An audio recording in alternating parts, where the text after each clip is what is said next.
right, all right. Aloha Friday, everybody. Thank you for being with us on this afternoon. I have my Army brother, Matthew. He's going to be talking about all kinds of things in terms of certifications, in terms of how a veteran can do business with the Fortune 500 folks.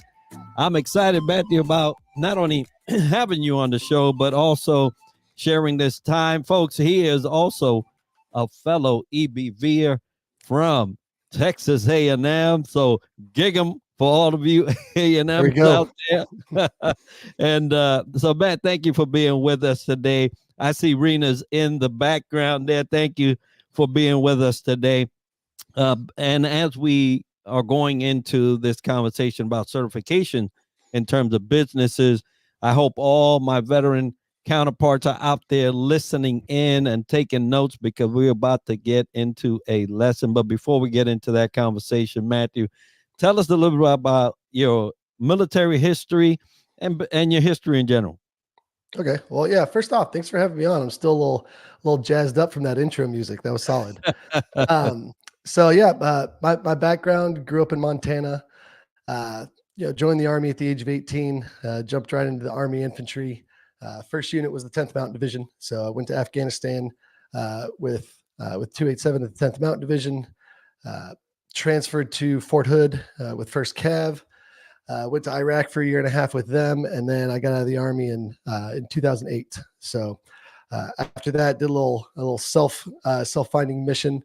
Then started going to school at Texas State for advertising. So after that degree, worked in corporate America probably for about 7 or 8 years before within the advertising and marketing space. So worked at some big shops in Austin, worked at some big shops in San Antonio, and then I kind of fell into corporate staffing and recruiting. So after doing that for 2 years, working at two larger shops, I realized that there was, actually quite a bit of money to be made in corporate staffing, but not if you were a recruiter or a salesperson. Pretty much had to own your own shop. So I started up Dialed In Staffing at the start of last year, and we've been steadily growing that business over the course of the last year and a half. We've made some great progress through that journey. Some of the best advice that I got as we first kicked off was, lean into those veteran certifications, because in a world where it's difficult to differentiate yourself from other businesses, sometimes a vet cert will be all the leverage that you need. So that's what I did. I leaned in. We got certified with the Small Business Administration, Texas Veteran Commission, Texas Hub, third party NVBDC. We have all the certs available for a veteran-owned small business and a service-disabled veteran-owned small business. And what that ended up doing is created a shorter hallway for us to walk through whenever it came to trying to become an approved vendor for either Fortune 500 companies or S&P mid-market. And I was able to kind of aggregate this, this hunting ecosystem for me, my salespeople, for the company in general, to have the best opportunities to succeed as far as potential clients. So Dialed In Staffing currently is an approved vendor for 78 Fortune 500 companies. Now, that doesn't mean we're doing business with all of them, but that's kind of that's our sales ecosystem right there. That's a pretty damn good foundation to have, after only being up and running for close to 2 years, or under 2 years. So as I look back, whenever I started my entrepreneurial journey, I wanted to make sure that I approached it very humbly, and I wanted to take advantage of pretty much all mentorship or coaching that was available to me. So in my quest to kind of get help along the way, there were some great programs, there were some great nonprofits to kind of help along the way, but nothing to really take you from kickoff to certification to vendor approval ops, all the way into sales ops and fulfillment execution. And after talking about the progress that I've made with the staffing business to other veteran entrepreneurs, I just got a ton of feedback from them saying, "Holy cow, give me your playbook. Like, coach me along the way. Like, please help me out. to kind of collapse these timelines and make the same amount of progress to get a good foundation like you have. So that's what prompted me to as I'm getting a good foundational business set up for dialed in staffing, to then launch the Red 7 Strategy Group, which is a consulting business aimed at helping veteran owned small businesses get all of their certifications needed to properly access the Fortune 500 vendor ecosystem. Because a lot of folks will tell small businesses that you're too small to be a vendor in that space. It's completely BS. So you're not going to win unless you play. So Red 7 launching this month had the whole mission statement is to just get veteran-owned small businesses everything that they need to thrive within the Fortune 500 vendor ecosystem, and that's the mission. That's amazing. And now I wanted to take some of the veterans listening from the point that you get out, right? Because you had the service time, and then now you're in the workforce. It's been some while since that occurred to where you are right now. So for those veterans that are listening and are at that point of, hey, I'm about to exit this service thing, going into the workforce, how did that look for you? How was that journey for you going from service to civilian? So I got out in 2008. So I'm what I call a Toby Keith era veteran. So right whenever all of Toby Keith's super patriotic motivating songs were kind of top of the charts, that's whenever I got out of the military. So we had at least me and my kind of circle, we had some pretty high self expectations just because of kind of the climate towards veterans was so positive back in 2008 that it turned into a little bit of a detriment whenever it came to transitioning, because you think that you hold yourself in such high esteem that you think that's going to directly transfer into the civilian world. And whenever you go from being an infantry squad leader to someone without a job in the civilian space, like that's tough to handle, because you have all these high self expectations. So that was something that I encountered, in 2008, 2009. And it wasn't, so those first 2 years, that was where a lot of, self-discovery came in. Do I want to go law enforcement? Do I want to go first responder? Do I want to, try college out? Because as a recruiting tactic, units in the Army at the time would tell infantry guys, you're not going to make it in college. None of your skills transfer, so you might as well re-enlist. And that was a pretty crappy retention tactic for them to use, because you're already going out into the civilian world thinking that things are unattainable, things are going to be difficult. So it took me, 2 years from the time that I got out to realize that maybe I should try college out. Let's take advantage of the GI Bill, and it ended up being one of the best things that I did. So to kind of backtrack to your question there, or to, the best advice that I could give somebody about ready to transition out is to take advantage of everything at your disposal. And by that, I mean, get all your VA disability stuff lined up, if applicable. Start figuring out what things from your MOS and your military service transfer into college credits. Figure out if you want to go college or trades. Just figure out some type of plan. There's tons of programs out there for you to take advantage of to kind of make that process smoother. And I will say that one thing that the VA has done a lot better. It's obviously not perfect, but they've made leaps and bounds of helping the mental and emotional aspect of transitioning to civilian life a little bit more accessible to healthcare and mental health and things like that. So if that's something that you're going to require along the way, absolutely take advantage of that. So I look back at when I transitioned and didn't want to do unemployment, didn't want to utilize the GI Bill.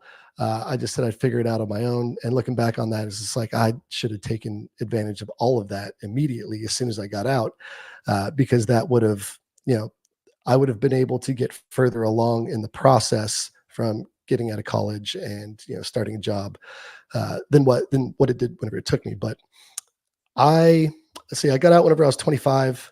Started college whenever I was 27. And it was just a personal goal for me to get a college degree before I turned 30. So I did a full semester every semester, full dual semesters during the summer. I went through in about 2 years and 10 months. So the GI Bill will only cover you for 36 months. So if you're planning on utilizing that, go ahead and plan for a quick sprint so you don't have to be weighed down by student loans or anything like that. So again, that's the long answer to your short question. Take advantage of everything, whether it be from the VA standpoint, from your schooling and trade standpoint, figure out the best job possibility, like get involved with every single program that helps veterans find jobs. Take advantage, like just go down the list and take advantage of every single thing, because far too often I talk with guys and gals that kind of did the same thing that I did, and it makes for a tough transition. Yeah, and I'm listening to you, and 08 was not an easy time in the States to get out with the crashes and all of that. Yeah. But you hit it on the head, right?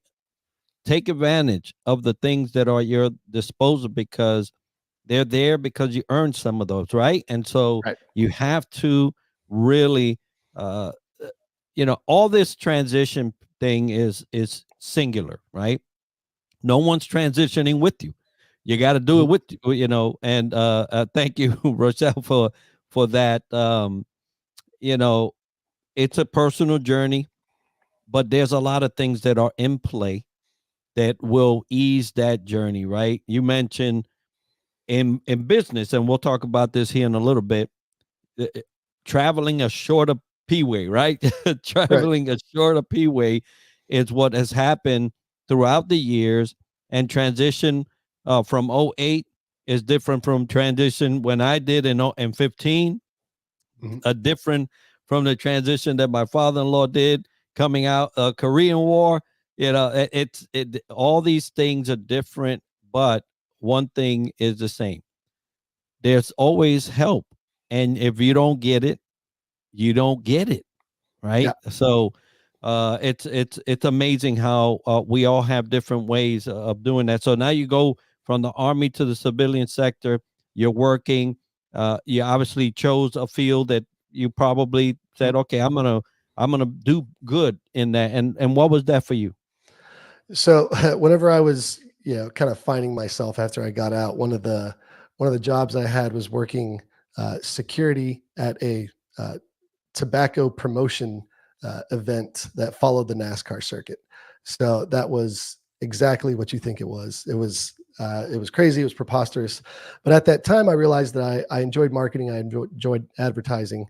And if I was going to be able to do anything within that industry, you absolutely have to get a degree.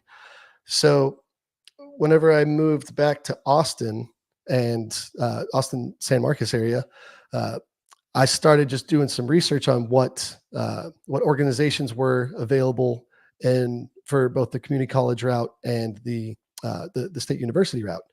And Texas State had a really incredible veteran organization on campus that would help you through the process. But I was not a stellar student in high school, so I was a little more concerned of how I would be able to perform at a collegiate level whenever it came to just all things academic. So I started out at a community college for my first year and a half, and that worked great for me. Gave me a little bit more confidence whenever it came to what I'd be capable of from going to classes on time and just doing homework and just all things college. And then once I transferred to Texas State, that's when it really solidified for me that I really dig advertising. I really dig marketing. Like I'm going to continue to pursue this. And that was able to help me jump into an internship and then, kind of start my career path in that direction. So I was in advertising for, 7 or 8 years before I got into corporate staffing and recruiting.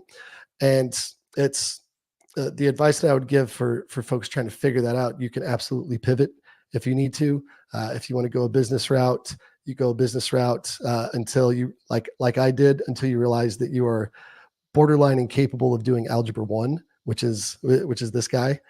So I had to switch my switch my degree path up from a business degree to a more communications oriented degree, which was advertising, and it worked out great for me.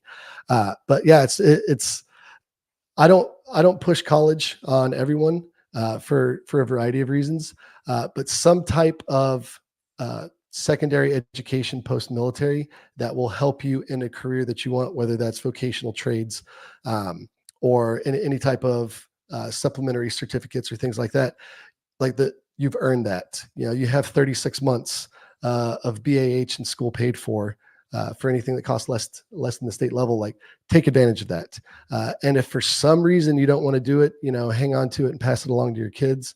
But whenever it comes to veterans in the workplace, one thing that it was difficult for me to understand is that why would I not be able to get a job at a quote unquote vet friendly organization, vet friendly company, with 6 years in the Army infantry with 2 tours. And one thing that I had to, it took me a year or two to realize, is that you need to not only be the best candidate, but the best candidate with military service.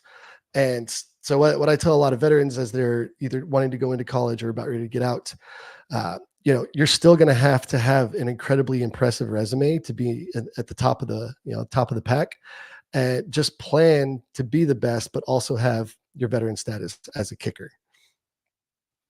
And that's wonderful advice there. We do it in service, right? If you want the highest level of, let's say, evaluations, you do it. That's what you do, right? You find the different areas and where you're going to break out in your group so that you can get the highest marks on your evaluation. Nothing's changed when you transition out. You have to do that and also have that military background. It can't just be, oh, here's my military background, and they're going to be like, where you been for the last 6 years? Where you been for the last 20 years, right? Because that's how it goes. So, one of the things that you mentioned this earlier, the advisement to recruiting and retaining, right? Hey, you're not going to cut it out there. You're not going to, there's that piece. And then there's this other thought of, hey, you've done 6 years in the military. Everybody wants you, right? Neither of those are true. Yeah. And they're both detrimental to you. Absolutely. Right. It's two divergent things, and none of those sides are true. It is who can be the best value for the business that you're trying to get into. And that's just it.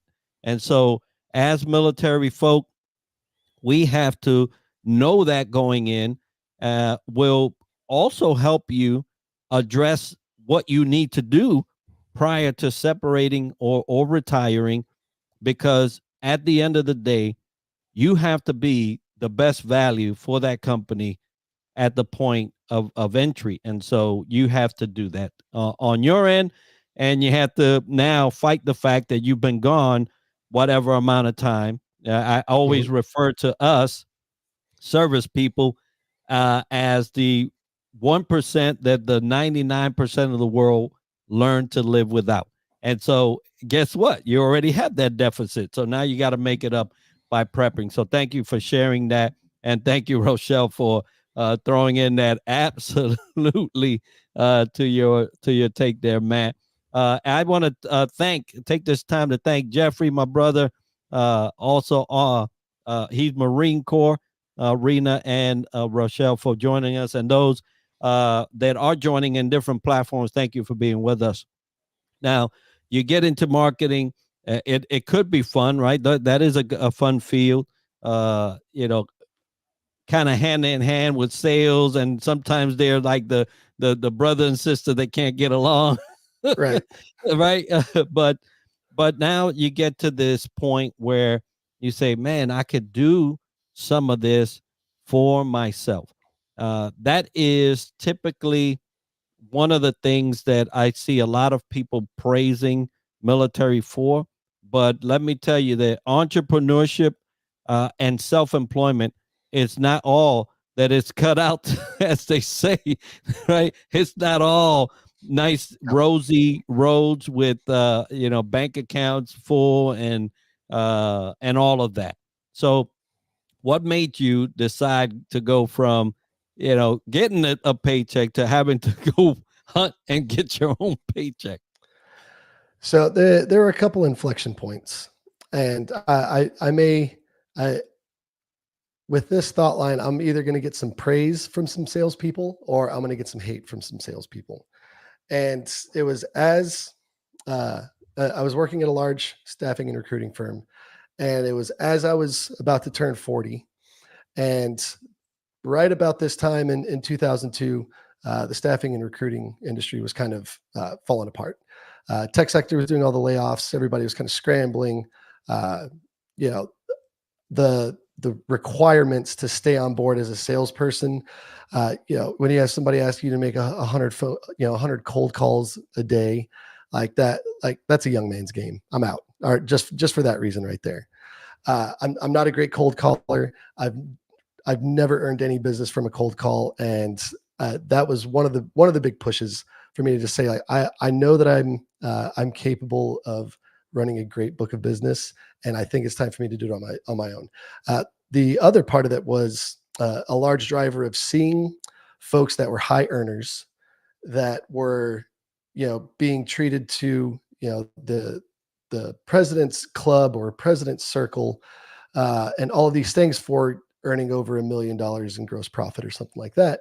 And then you think back to it and you're just like, man, like with the way the commission rates run, you're just giving away $800,000 or $900,000 to the house. Like you're making some CEO that you've never met super rich and richer every single year. So it's like, why don't I just take on all of this risk myself? I'm already doing the exact same things that I would be doing if I owned my own business. And this way I'm not giving away 80 or 90% to the house. And that's between those two things, those are the driving factors. Because as a salesperson, you're responsible for your pipeline, you're responsible for managing clients. And I just came to the realization that the compensation rates, the commission rates are absolutely preposterous, not only within this industry, but within a lot of industries. And I liken it to similarities that the real estate world had, probably 10 years ago, whenever every brokerage was running 50-50 split commissions. And then all of a sudden people started, there started to be a movement to offering a 75-25, then 80-20, and then 90. And that, so it started to create that change. But I wasn't going to wait for that change. It was like, I love staffing and recruiting. I think this is great. This is what I want to do. And I can do it a lot better than what the industry standard is from an operations standpoint and from a compensation standpoint. And as soon as I launched my staffing business, with the big differences that I had whenever I launched was, the commission splits were going to be much higher. So instead of the house taking 80% or 90%, the house is only taking 20%, and you're giving 40% to recruiters and 40% to sales. That's 5 to 10 times what any other firm is giving recruiters or salespeople. And also just being able to let folks work without non-competes or without restrictions. It's just like all these different operational things that I thought were pretty crappy in the industry. I just flipped them into creating a company that would be perfect, that I would want to work for. And that's exactly what I did. Now, that all sounds great, but I also launched a staffing and recruiting firm in the worst economic climate for our industry in like the last decade. But it's okay, because I'm very much so a trial by fire type of guy. And, I would much rather have a really tough first 6 months versus a kind of easy first 6 months, and then having to try and build off of that into the future. But those were the driving factors. I also kind of knew I wanted to own my own business. I just didn't know with specifically what industry. I didn't want to own a marketing firm. I didn't want to own an advertising agency. I didn't want to try and start up any of these things with industries that I had worked in prior. But once I got into corporate staffing and recruiting, I knew after being in the business for 2 years, I was like, oh, this is it. Like, this is something that I can do. We're going to be really great at it. And by having a much more open, network and relationship based partner ops plan, I'm now able to work with some of the best recruiters in the country that are also their own business owners, and we're able to create a much stronger network of small businesses that are easily able to outcompete other small and medium-sized agencies. So kind of having that innovative comp plan and that innovative ops plan were absolute game changers right from the start. So it allowed me to still kind of have that frame of mind of, just because you're a veteran-owned business is not going to get you all the way across the finish line. Like, you're going to have really great capabilities. You're going to have really great folks to be able to help you with ops, sales, fulfillment, all of that. So I started putting all of these things in place, probably over the course of the first 6 months. And I just I wanted to make sure that our capabilities from a staffing and recruiting perspective were the exact same capabilities that any other staffing firm in the US would have. And that's where we are right now. So able to, going back to me finishing college in 2 years and 10 months, because I was kind of impatient with that. I wanted to graduate before I was 30. I have that same impatience as an entrepreneur, for sure. So I just wanted to be in a full-on sprint. I have financial milestones I want to reach. I have organizational milestones that I want to reach, and I'm not going to half step it. Like, we're in a nonstop sprint where we know only growth mode, and that's our way forward. So basically creating all of those processes in place for just maximum growth potential, and then having that veteran business, certified veteran-owned small business as a card in your back pocket to help you differentiate from other folks that are playing in your similar space. That's wonderful. So out of all of that, know yourself, because you have to.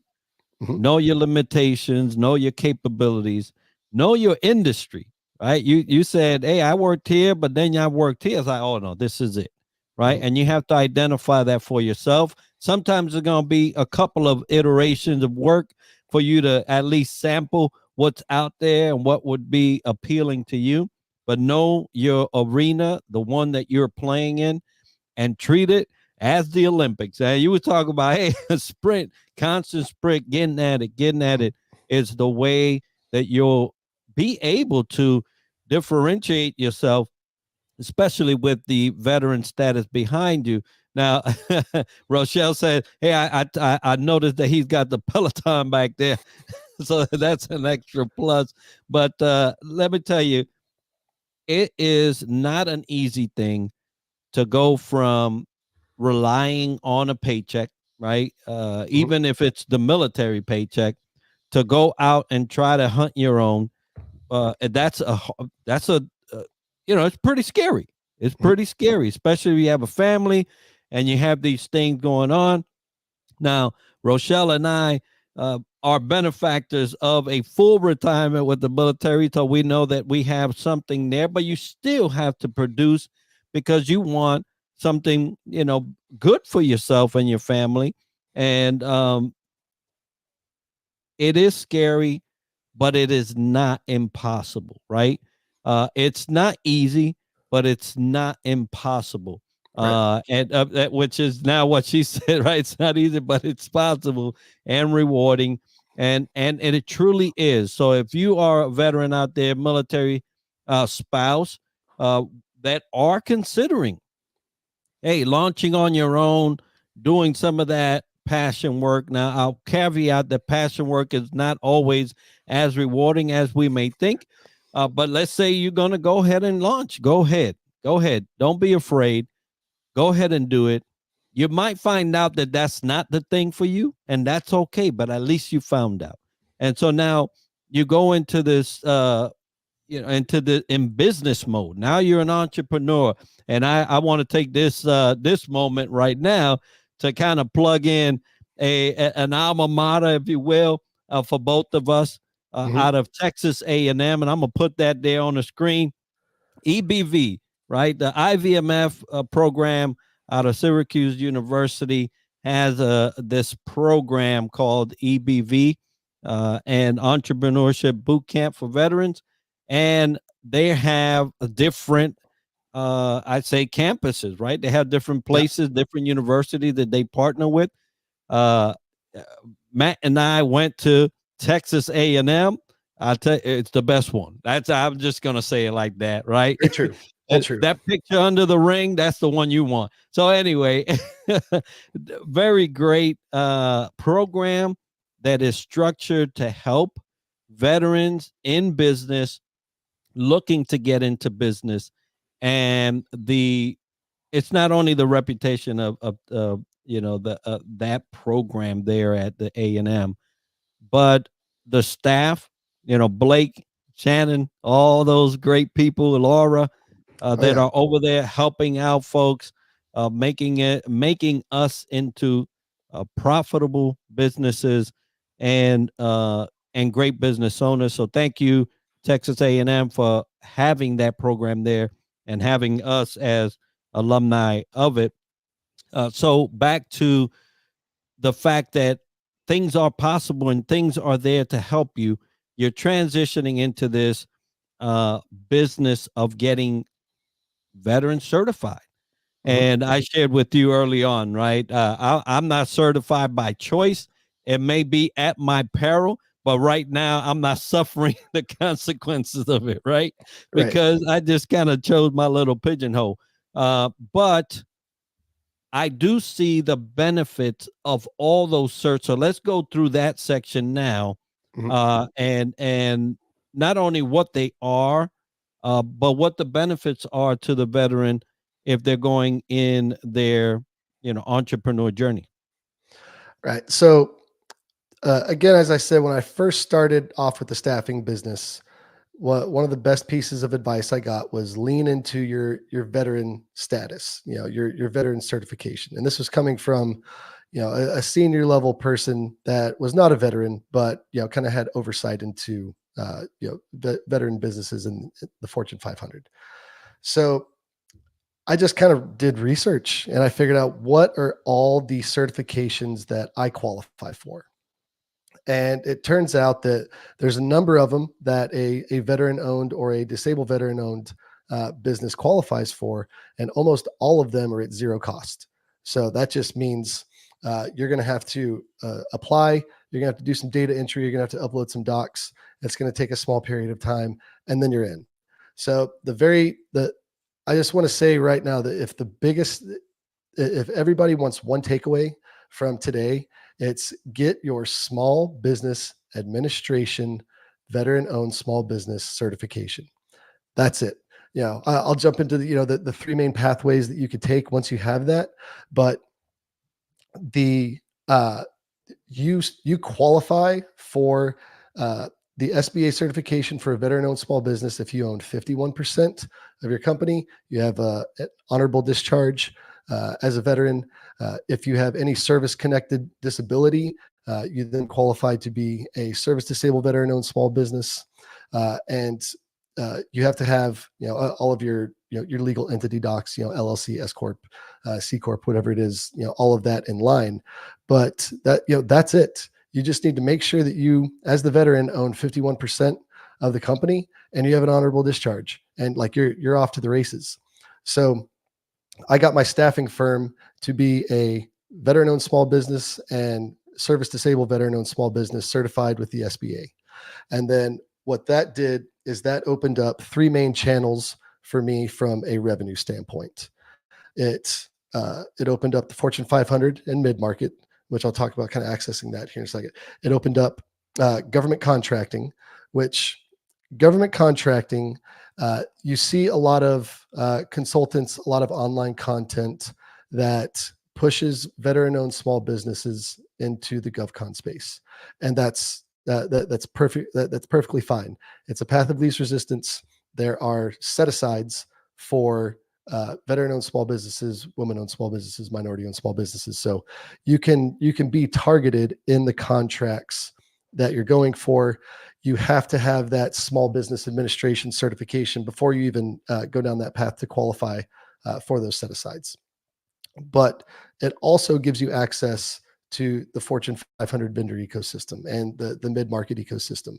And by that, a lot of, or most of these large companies have a set aside for small businesses or for diverse businesses. So whether you're just a general small business, woman-owned, minority-owned, veteran-owned, they still have those set asides in their budget to support supplier diversity businesses.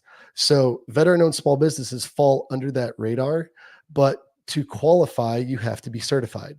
So I think where the disconnect is, as I was going through this process with my staffing firm, I had only worked in the Fortune 500 vendor space my whole career. So I knew nothing about government contracting. I didn't really have a desire to do government contracting.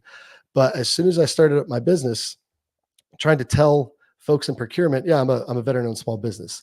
And they say, okay, send me your SBA letter, or what's your cage code, what's your UEID. It's like, oh, I don't have any of those. Let me go get that real quick. So I went through the process to get all those.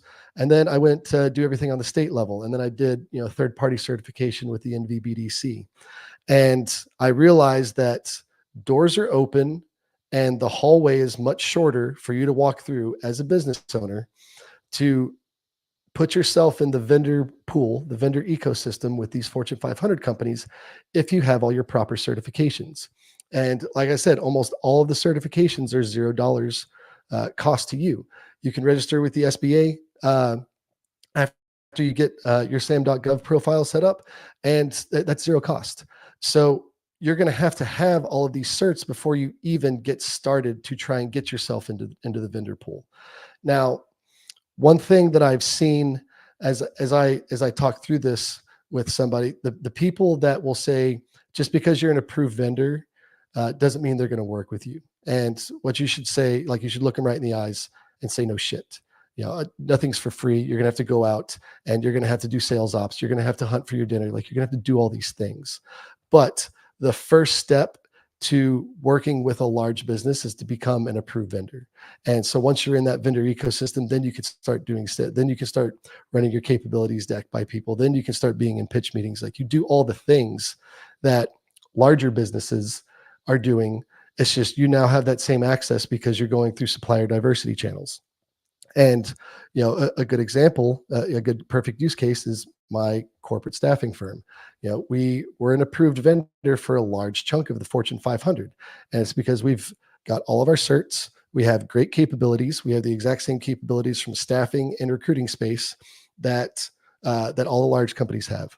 So that's, let's roll that right into launching Red 7. It drove me crazy that there was plenty of education and plenty of consultancy to help veteran-owned small businesses go into the GovCon space, but almost nobody doing it for the Fortune 500. So launching Red 7 is basically giving my entire playbook for dialed-in staffing that will fit any industry, any company, any product and service, from just an operational standpoint of getting your government certs, figuring out what companies you would be best served to sell your products and services to, get you to become an approved vendor, and then start doing sales ops into those companies. Because the three main options that you have, or revenue options that you have with the SBA cert, is that the Fortune 500 access, the GovCon space, and those two alone, like that can open just a ton of doors for any small business just starting out whenever you're worried about net new clients and net new revenue. For you to be able to have 3 companies, 5 companies, 10 companies of that size to be able to sell into, like, that's life-changing for a company just starting up. Now, I will say that it doesn't apply to everyone. An example would be if you have, if you have a a construction business, that's probably going to be better suited for federal, state, local municipalities on the government contracting side. Maybe not so much a Fortune 500 application, but it could still possibly be there. But if you have a coaching business or a sales trainer business, or anything in the professional services, you can absolutely, there's a direct application for that. Obviously in the GovCon side, yes, but in the Fortune 500 space as well. So the whole reason behind the Red 7 Strategy Group launch is to just give veteran-owned small businesses, one, the education that, yes, all of this is attainable. The way you no longer become a small business is by working with large businesses. So getting that cert, getting trained up, and then executing in the Fortune 500, and then, rising tide raises all ships there. And it's so much. It sounds like a lot, folks, right? And right. but and it may be because there are so many, but the point is, if you want to play ball, right, Mhm. you got to have the equipment, and that's just it. And this is part of the equipment. Earlier I said I don't have it, but I'm listening to you. It's like, well, bro, you gotta have this in your portfolio at least. Because if you see something come up or you hear about something come up, you won't be able to attack that or participate without it. It's just like anything else. You want to work in a field, you got to get some certs, you got to get some education, you got to have some things in line for you to be able to participate, and that's what Matt is doing. He's taking veterans or those that are looking to get certifications in their fields to be able to do that type of work. And so it's amazing. Yeah, the true entrepreneur, right? You saw a gap, you say, hold up, man, nobody's helping me. How do I do this? And then package it and provide it for some other folks. Now Rochelle had to go. Thank you, sister, for being with us during this time, and for all those that are joining us. Quite a few folks joining us on LinkedIn, YouTube, and Facebook. So thank you for that. Now, I hope that you are taking notes, because this is one of the things that we fail at: certifications, taking advantage of things that are already in play, already available. You mentioned at little to no, right? Because it's not expensive to get certified. Sometimes free. All you have to do is have your stuff right. Now, for those that are interested in those certifications, finding out more on how to do it, shortening that passageway of transit for them to play in these arenas. How would you want them to contact you? What do you have coming up? Maybe a workshop, maybe this, that, and the other that they could take advantage of and be able to communicate with you for the services that you just mentioned. For sure. So easiest channel would be linkedin.com. So you just search Matthew Kemp, manager of operations at Dialed In Staffing and managing partner of the Red 7 Strategy Group. Our website is now live for Red 7. So it's Red 7 SG. So Red 7 spelled out sg.com. That'll give you all the information that you need on the packages that we offer, the things that we can help with. And the overall mission is to elevate the veteran entrepreneur community through shared success, and that's the whole mission statement. It's to provide folks the information that they need to continue on their path for business growth, for strategic growth, for all the things that you need to continue on the trajectory of success for your business. So the kind of the third prong that I want to talk to, in addition to Fortune 500 and GovCon work, is just straight partnerships. There's a number of companies that would like to partner with a certified SDVOSB or a certified VOSB for a number of reasons, whether it be in the GovCon space, subcontractor prime relationship, or even in the commercial space with the same relationship while tackling a variety of different contracts. And whenever you go through these things, again, the primary takeaway for today is your SBA certification as a veteran-owned small business. And no matter what you do through the variety of these different application processes or sales processes or accessing, large companies, they're all pretty much the same in the sense they ask you for your SBA certification and they ask you for your SAM.gov profile. So these are two things that have a direct GovCon government contracting application that are necessary to plug in to the commercial Fortune 500 space. And I think that's where a strong disconnect is for folks that say, I don't want to do any government work. So I don't need to get government certs. I don't need to, get a profile on SAM.gov. I don't want to do federal procurement. Well, that's fine and dandy. You don't have to, but it's necessary for you to be able to plug into these larger companies, because as you go through the application process and you say you're a veteran-owned small business, it doesn't have a spot for you to upload a picture of you in Afghanistan or Iraq. It's going to say, give us your UEID, your cage code, give us your SBA letter, like do all these things from a certification standpoint.